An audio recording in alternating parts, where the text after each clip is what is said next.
Welcome back to My Practically Imperfect Life. If you are joining me for the first time today, welcome to my channel. My name is Abby and I am a homeschooling mom of 2 high school age students, and next year my daughter will be an 11th grader and my son will be a 10th grader. Now the past couple of weeks I have been sharing our curriculum choice videos for them, focusing on their individual subjects, so the ones they do separately from one another. But today I wanted to talk about our group subjects, ones that I sit down and actually do with both of them together. This really evolved from what we used to do as a morning basket, where we had lots of different things that we kind of touched upon each day, really just trying to give them a very well-rounded education and exposure to poetry and classic books and art and nature study. But as they got older, in the latter middle school years, and especially once my oldest hit high school, I wanted to kind of refocus that group time on things that we could then turn into high school electives for them. And so the way we've kind of approached it has varied over the years. And so today I just wanted to show you what we are planning to do for the coming school year. Now, Bible study has always been a part of our group study time, and we've become big fans of utilizing the devotionals from Daily Grace Co. Not only are these extremely affordable, but they are really good, solid devotionals. I was using these as my personal devotionals for years before I decided to introduce them to my teens, and they have really enjoyed them. We like them because they run for anywhere from 4 to 6 weeks on average, so they're little shorter devotionals, and you can choose from, they have dozens and dozens of different topics you can choose from. There are ones that are topical, like about idolatry or anxiety, about the Lord's Prayer, the Sermon on the Mount, or you can look for ones that focus on a specific book of the Bible. We did a study of Nehemiah this past year. I've done some studies. I did one on like First Peter. So we really just enjoy doing these. The ones that we're going to start with next year is we're going to start off with attributes of God. That'll be the first one. And the reason why I chose that one first, because in so many of the past devotionals, there would be questions in the discussion asking them to relate what it is that they just read about that day to one of the attributes of God, or which attributes of God were you seeing in this passage. And I realized we'd never actually done a focused study on the attributes of God. And I thought, well, we should probably do that. So we're going to start with that one. And then we will do an Old Testament study. We're going to do Mercy in the Storm. This is a study of the book of Jonah. And then after that, we should actually be hitting Advent season. Now, Daily Grace Co. does put out a new Advent program every year. It usually releases in like October, and I'll order it at that time and I'll share it here on my channel. And then after Advent, we're going to do Chosen, a study of the book of Ephesians. So we'll go from Old Testament to New Testament. And then following this, we will do the Lent program that Daily Grace Co. puts out. Again, it's a new program every year, usually releases like January, February. And so I'll order it at that time and then have it to do with the kids in the spring. And then if we have time, we'll add in a fourth study after that. I actually have a huge stack of Daily Grace Code devotionals to kind of choose from if we have time to do another one at that point. We also utilize some curriculum that comes from Concordia Publishing House. Now that's a Lutheran publisher. I've shared a couple of times that our denomination is Lutheran, and the program is designed to be done over 4 years. They have about 8 different kind of sections to this curriculum, and you buy them each separately. They're designed to be done over 90 days, but that is, again, assuming that you do it every single day and that you'd probably put a good hour into each lesson. Now, we add this in 3 days a week, Monday, Wednesday, Friday, and we don't spend a full hour each time on it. So because of that, we have moved through the one we started much slower than I anticipated. Last year, I thought we would get through 2 of them, but we did not. We were studying the Old Testament, and we just got really into what we were studying, and it's just taken much longer than what I thought. But that's okay. That's homeschooling. So we're going to finish up the Old Testament program this current school year, and then next year we're actually going to move on to God's Plan Unfolds, the Church from Nazareth to Nicaea. So we're going to be looking at the early church. So it kind of picks up in the book of Acts and then takes us through the rest of the Bible. So looking at what is it that the apostles actually went out and did after the ascension. He introduces Paul and all of his writings, where everyone was going, what was going on in the world. So we get a lot of background history, as well as studying the other books of the New Testament. I mean, we've done pretty extensive studies of the Gospels, but not anything real in depth with a lot of the other New Testament books. So I feel like this will be a really good one to do with the kids this year. Now, the CPH programs do have two parts to them. There is the student book and there is the teacher guide. And honestly, you could probably get away with just having the student book. It has all of the reading assignments right in there, all of the discussion questions, all of the references to which parts of the Bible you're supposed to be reading for that particular lesson. The teacher guide provides some information on how to do some guided discussions, some additional activities and things of that nature, but I found I just really didn't need it. We got so much just out of doing the reading in the student book and reading the passages from the Bible that were assigned and doing the discussion questions that I probably won't utilize the teacher guide all that much as we go into this new program. Now, for the purposes of their transcript, I do give both of my students credit for their Bible studies because we are working on it for a good amount of time every single day during the year. I give them a 1 credit, so full year course. I just have changed the name each year. So we did Bible year 1, Bible year 2, and next year will be Bible year 3. Our next group subject is our foreign language, and that is German. I actually started introducing my kids to German back when they were in middle school, just kind of on a casual basis. I took German through all 4 years of high school, including AP German. I've been to Germany and Austria. In fact, I'm going this summer with my daughter. We'll be visiting London, Paris, Munich, and Lucerne. So it'll be really nice because she will have enough understanding of the language to hopefully be able to hold some conversations while we are there. But we started hitting foreign language rather hardcore when my daughter hit the 9th grade because I wanted to be able to assign credit for foreign language. And so each year they have earned, a German 1 credit, German 2 credit, and so on.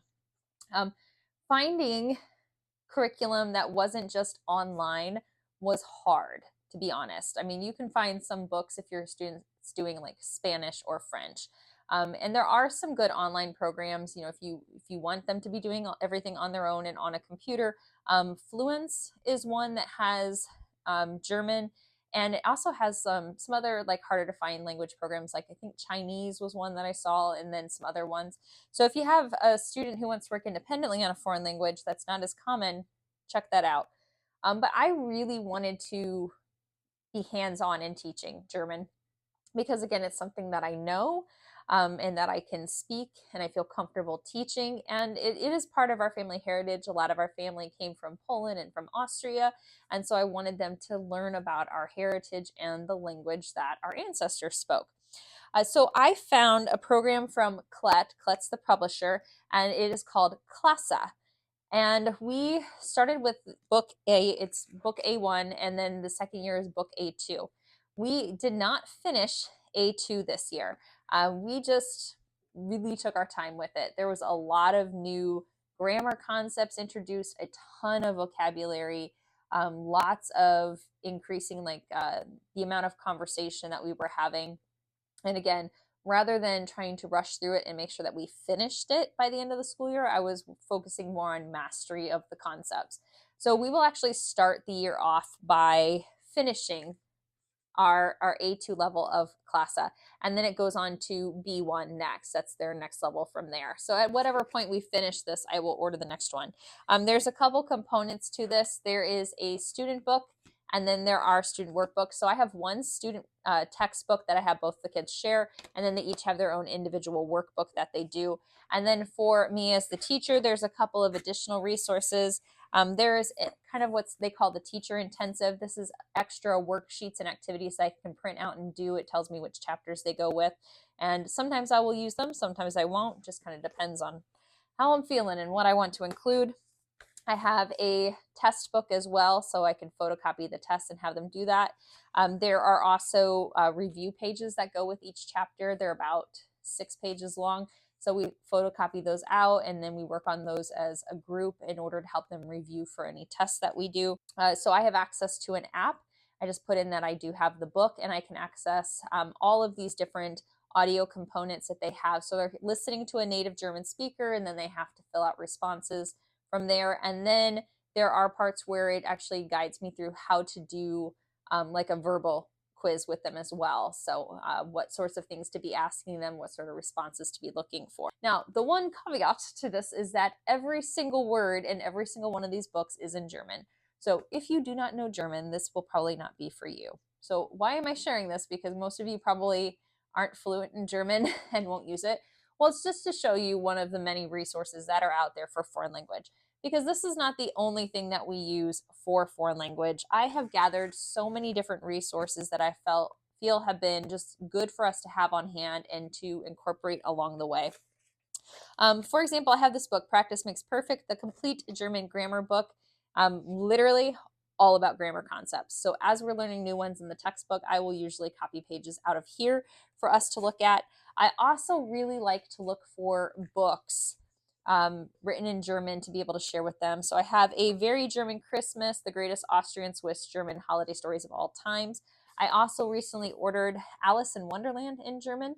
And I'm gonna kind of have them read that over the course of next year. I think it helps when you're reading something that you're already kind of familiar with when it comes to understanding a new language, because you know kind of what it should say, and now you're associating what it is you're reading in that other language with that. I also subscribe to German Life magazine. This is just a fun little quarterly magazine. It has a lot of information on German culture. Also talks about things in like Austria and Switzerland as well, since those are German-speaking countries. It's just a fun little magazine. This one is in English, but I feel like this kind of brings in the culture aspect of things, because you shouldn't just learn about the language, you should also learn about the culture as well. And then I love these little grammar pull-out cards. I talked about these in a little more detail in a video a few weeks back, but they're just good reference cards. It covers all different kinds of information related to grammar. And so we just kind of have these things available all the time for my kids to look at. Other things that we try to do is try to listen to German as much as possible. Listening to a language is a fantastic way to learn it. The more you can immerse yourself in it and hear native speakers, the better you will learn it. I mean, I truly believe that. Listening and understanding a native speaker is probably one of the most challenging parts of learning a foreign language. And the way that we incorporate that, besides the audio that's in the textbook, is by listening to movies that have been dubbed into German. And if you go on Amazon, you can actually do a search. You can just type movies in German or movies with German dubbing, and it will actually show you options. And you can rent movies dubbed in German.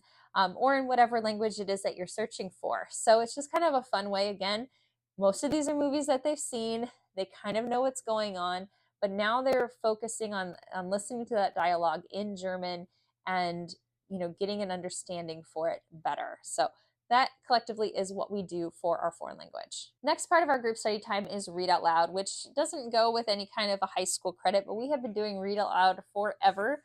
And, you know, I think you're never too old to do Read Out Loud. So we have continued on doing them. I do try to pick a mix of books from some classic things like classic novels to some that are just more fun, to some that might be, you know, focused on a particular topic. We did quite a variety of books this year, and so I have a stack of them that we're aiming to do in the coming year. So for our classic story, we're going to do The Time Machine. So this is actually a rather short book.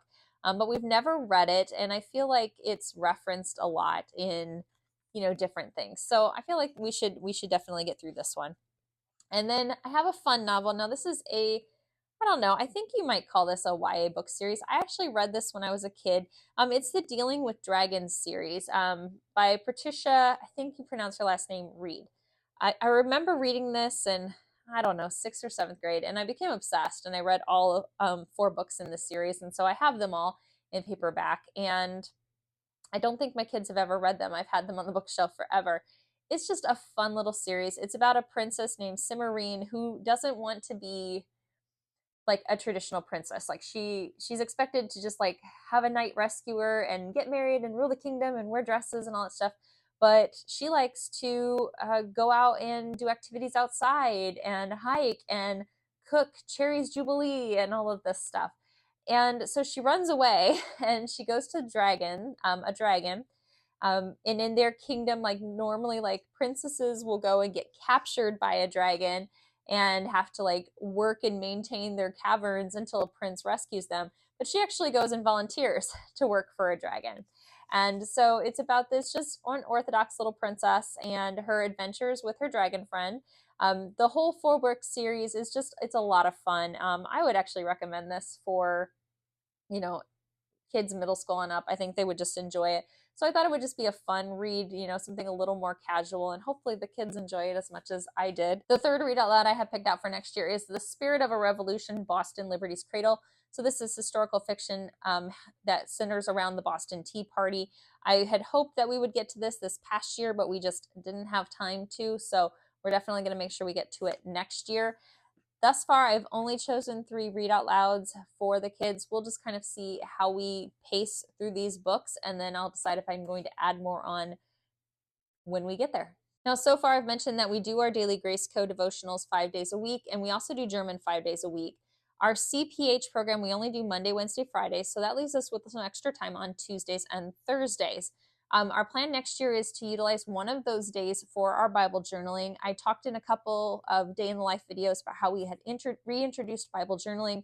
All 3 of us have journaling Bibles that are actually meant for you to do artwork and that's just been kind of a way for us to kind of do some creative expression of our Bible studies. We have all different kinds of art materials that we use, and once we sit down and get into it, we do tend to spend quite a bit of time on it. So I wanted to do it on one of those days where we didn't have the other coursework to do. Now, the other free day, we are going to do some programs from Campfire Curriculums. So Campfire Curriculum is all digital. So you make your purchase, and you get a PDF download that you can print out, put into a binder, and it's meant to be open and go curriculum. So you open up to a lesson, there is information that you read, there is suggestions on how you can tie it in with a Bible study, there are recipes, games, activities, other hands-on things that are included that you can opt to do or not to do. So I thought I would purchase 3 of them because they are mostly 12 lesson long programs, and we would do 1 lesson a week. So we would basically kind of have one for weeks 1 through 12, and then weeks 13 through 24, and then 25 through 36. So we should be able to get through 3 of them over the course of the school year, even just doing it 1 day a week.